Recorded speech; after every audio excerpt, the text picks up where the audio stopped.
Thank you, good.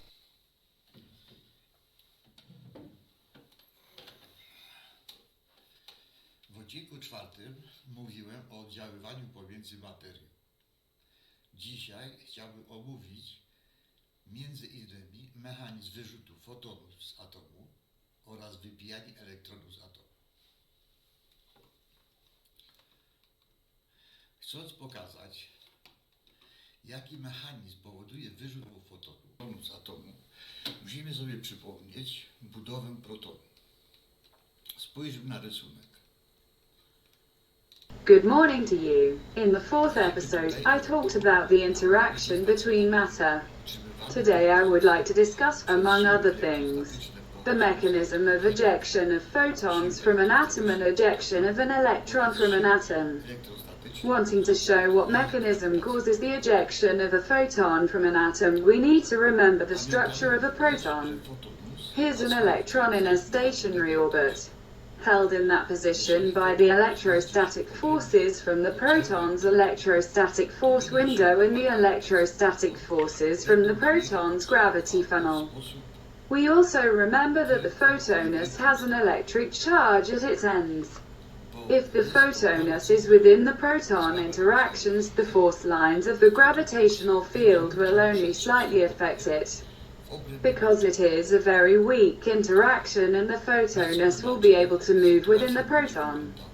The situation will be somewhat different when the photonus is in the electrostatic field coming from the electrostatic window of the proton.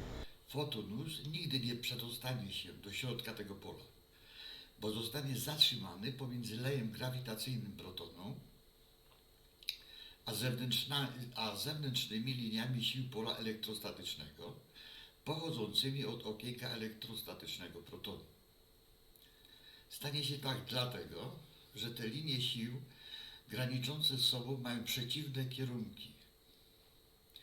W przypadku bezruchu protonu taki stan będzie się stabilnie The utrzymywał. photonus will never penetrate into this field, because it will be trapped between the proton's gravity funnel and the outer lines of force of the electrostatic field from the proton's electrostatic window. This will happen because these lines of force adjoining each other have opposite directions. In the case of proton immobility, the state will be stable at absolute zero temperature. Under normal conditions, the proton will always rotate or vibrate for crystals, and the centrifugal force will cause the photonus to move towards the electron. Since the moving photonus will have some energy, it must shift the electron to a further so-called orbit and can be temporarily captured by an electron, and the atom will be in an excited state. The slightest change in the energy of the electron will release the photonus and its further movement along the lines of force of the gravity funnel. When the photonus leaves the proton's range, it is determined by the vortex velocity, or oscillation frequency, for crystals, and the associated centrifugal force that acts on the photonus. Elektron, który zmienia swoją tak zwaną orbitę, ostatecznie nie decyduje o opuszczeniu fotonusa z zasięgu oddziaływania protonu. Głównie decyduje o tym prędkość wirowania protonu, czyli wielkość siły odśrodkowej. Fotonus, opuszczając zasięg oddziaływania protonu, musi przeciąć linię sił pola leja grawitacyjnego protonu.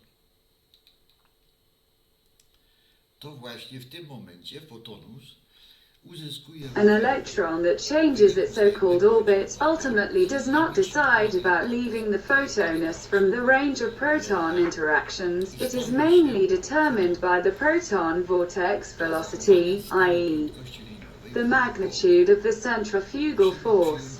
The photonus leaving the range of the proton's interaction must cross the force lines of the proton's gravity funnel. It is at this point that the photonus gets a spinning motion as a result of its interaction with the force lines of the funnel's electrostatic field and becomes a photon. To maintain a constant linear velocity in a circular motion, we must assume that equals omega r equals const equals c, where linear speed in motion over circle, omega angular velocity in motion over circle, r radius of rotation, c speed of light. This condition guarantees a constant linear speed of the photon ejected from the interaction of the proton. The formula for linear velocity in a circular motion shows that as the proton's spin speed increases, the photon will be projected closer and closer to the proton. And the linear velocity, in this case the speed of light, will be maintained. How will the photon's spin speed be? Earlier I mentioned that a photon obtains its vortex velocity due to the intersection of its path of motion with the force lines of the gravitational funnel. Prędkość wirowania fotonu będzie zależała od prędkości przecinania tych linii sił, a więc będzie zależała od prędkości kątowej protonu, czyli od przedstawionego we wzorze omega.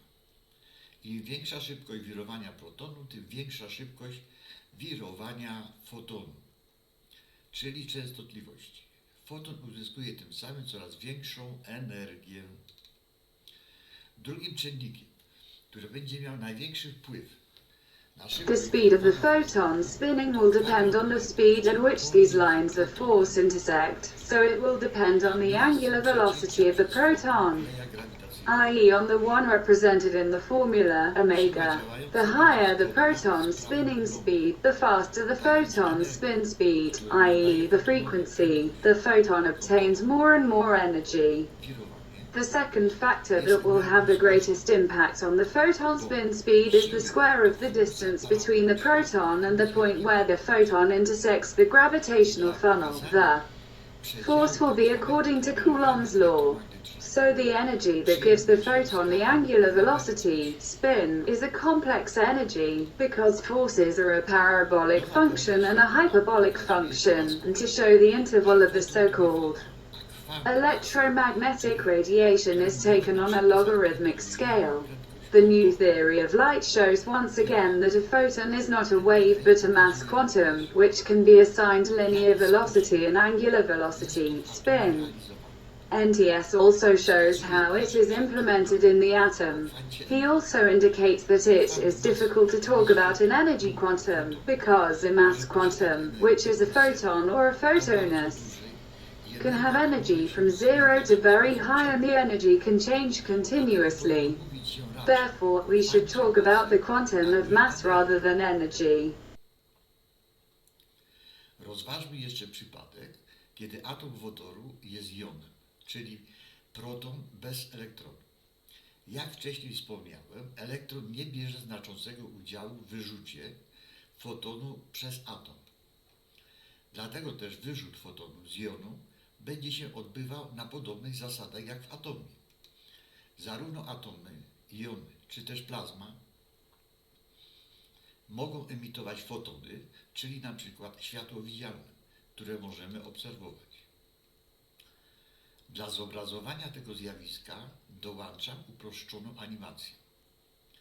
Na animacji widzimy, jak fotonus, przecinając linię sił pola leja grawitacyjnego, uzyskuje prędkość i ruch wirowy i zamienia się w foton. Opisy te są opisami uproszczonymi ze względu na ich obszerność. Na kolejnej animacji pokazano wybicie elektronu z orbity stacjonarnej atomu wodoru.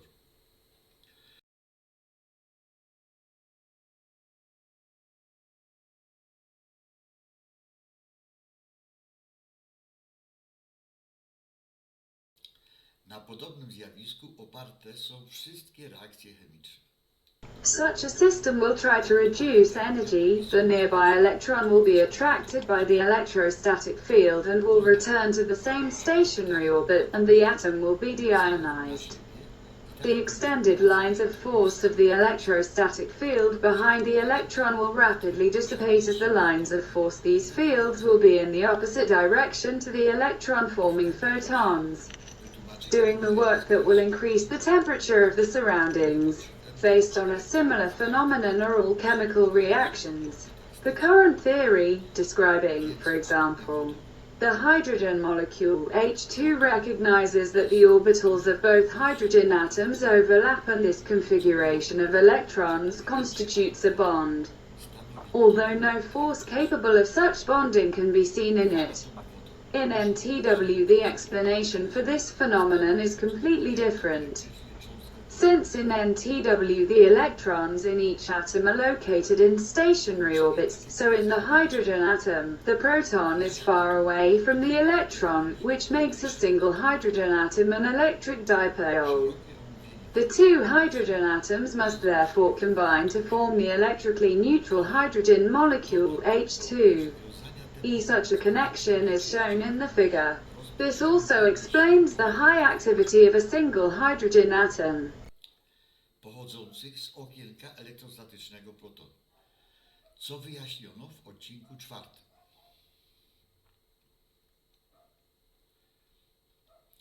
W odcinku 1 opisano zjawisko powstawania fotonusów.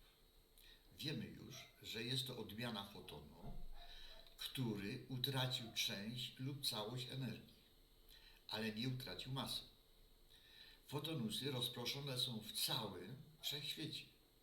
Rozkład fotonusu we wszechświecie nie jest równomierny. A comprehensive discussion of chemical bonds is not possible in a short video. But I will just add that these bonds can be formed by the partial scattering of the electrostatic field force lines from the proton electrostatic window, as explained in Episode 4.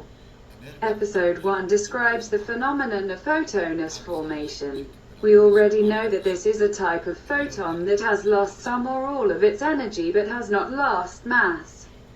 The photonuses are scattered throughout the universe. The distribution of photonuses in the universe is not uniform. The greatest concentration will be where they are most formed. Also, the energy of the photonuses will not be evenly distributed throughout the universe. Where they occur temperatures near absolute zero, the energy of photons will be very small.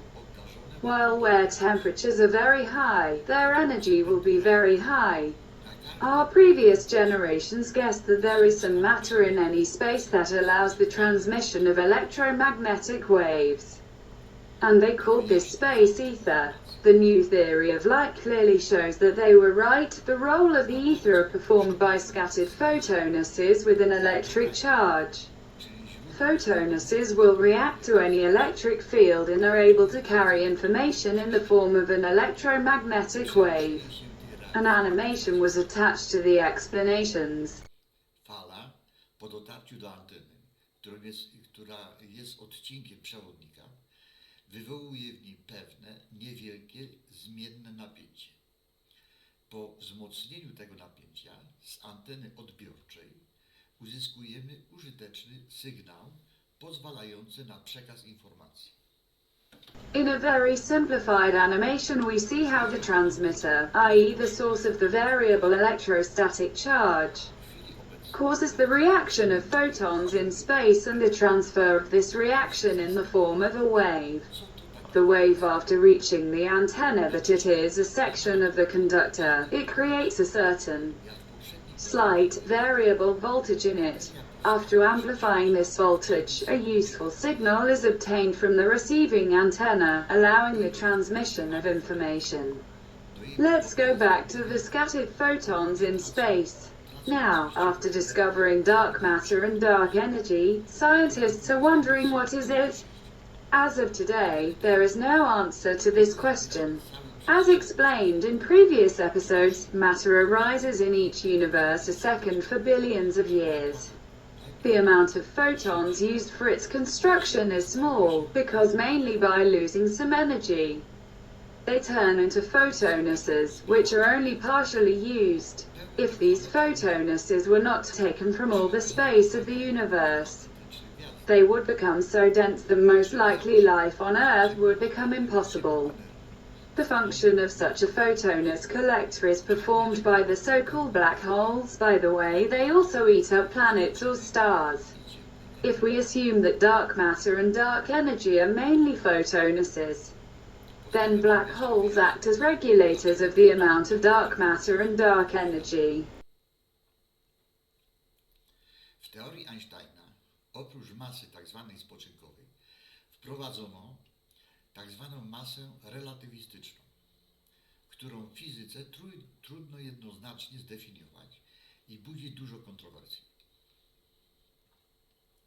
Zgodnie z tą teorią, masa cząsteczki rozpędzonej do prędkości światła byłaby nieskończenie wielka i w związku z tym nie ma takiej energii, która mogłaby rozpędzić taką cząstkę. I will try to explain why it is so difficult to exceed the speed of light.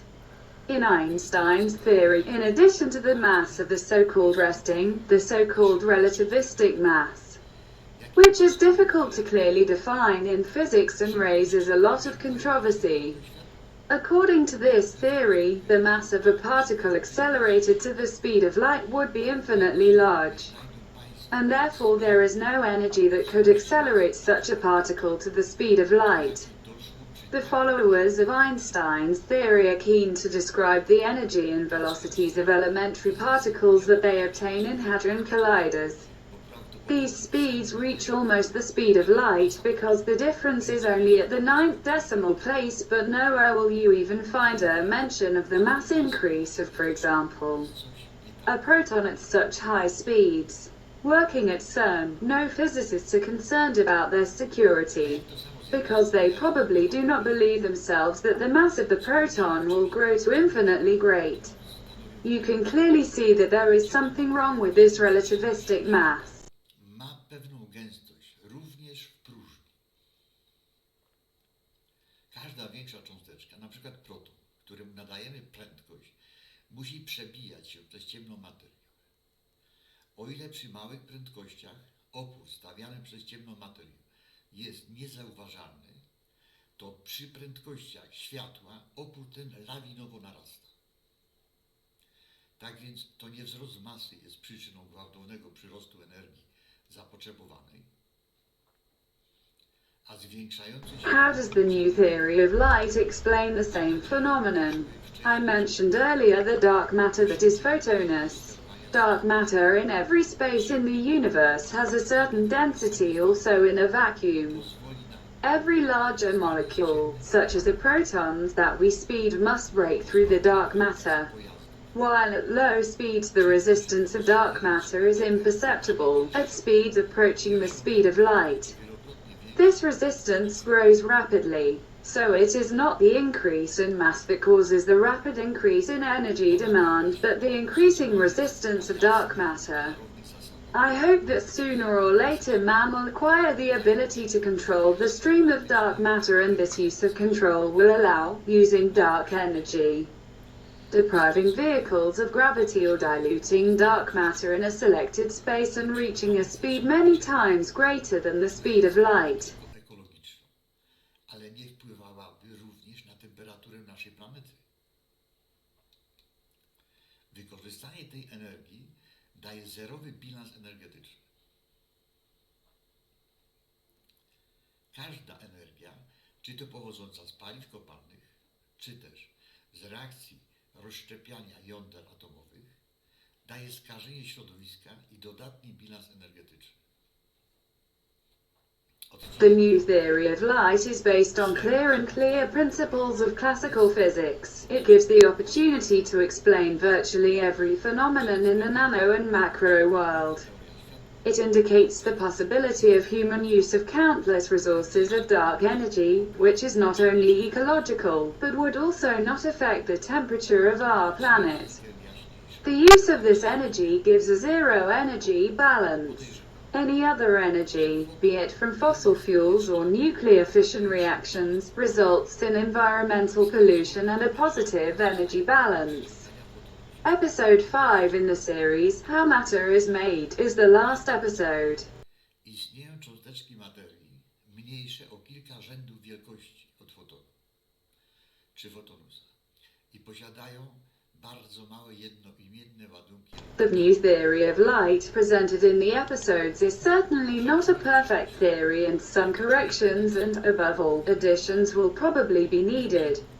but it makes physics clearer and more understandable. Przyjmując nową teorię światła, nie sposób nie odnieść się do I suspect that the photon is not the tiniest particle of matter yet.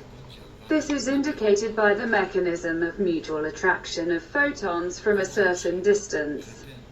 There are likely particles of matter that are several orders of magnitude smaller than a photon or a photonus and have very small homonymous electric charges.